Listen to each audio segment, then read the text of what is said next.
જય શ્રી કૃષ્ણ મિત્રો, કેમ છો? મજામાં? આજે વાત કરવી છે જિંદગી ઉપર.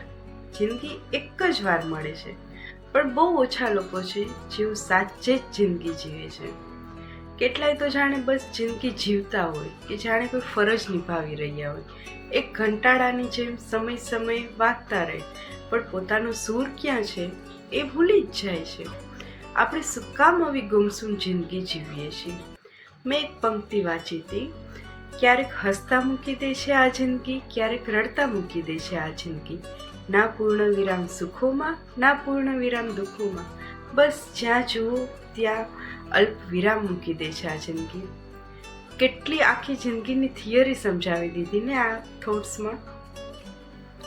અમુક માણસો તો જાણે રોજ ઊંઘમાંથી ઉઠે, અહીંયાથી ત્યાં દોડે, ફોન સ્ક્રોલ કરે, ફેસબુક, ઇન્સ્ટા, યુટ્યુબ, એમાંથી સ્માઇલ કરે, એ જોઈ અને પોતાની અંદર જાણે કંઈક તૂટતું હોય અને વળી પાછો ફરીથી એકલો પડી જાય છે. આવી જિંદગી માટે તો નથી આવ્યા ને આપણે. મિત્રો, આપણે શું કામ સાવ સાદું જીવન જીવવું છે? શું કામ એને જટિલ બનાવી દઈએ છીએ? આપણને જિંદગી હસવાની પણ તક આપે છે, એમાં રડવાની પણ જગ્યા છે. એ હરાવવાનું પણ શીખવે છે અને જીતવાની પણ તક આપે છે. તો શું કામ આપણે એટલું સાદું અને જટિલ બનાવીને જિંદગી જીવીએ છીએ?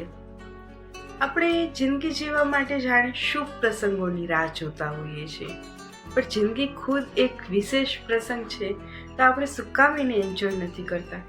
ખુલીને નાચો, ગાઓ, પ્રેમ કરો, માફ કરો અને પોતે જેવા છો એવા જ જીવો, પણ તમે જીવનને દિલથી માણો. પોતે જેવા છો એવા જ તમે જીવશો ને, તો જીવનને પણ છેલ્લા સમયે એક ખુશી મળશે કે હું ખાલી નથી ગયો. જિંદગી એક જ વાર મળે છે, તો એને એવી રીતે જીવીએ કે છેલ્લે કોઈ શબ્દ ન બચે, બસ એક સ્મિત રહે કે આપણે દિલ ખોલીને જીવ્યા, મન ખોલીને જીવ્યા, જિંદગી માણીને જઈએ છીએ. તો મન મૂકીને, દિલ ખોલીને જિંદગી જીવો અને હસતા રહો. Thank you. જય શ્રી કૃષ્ણ.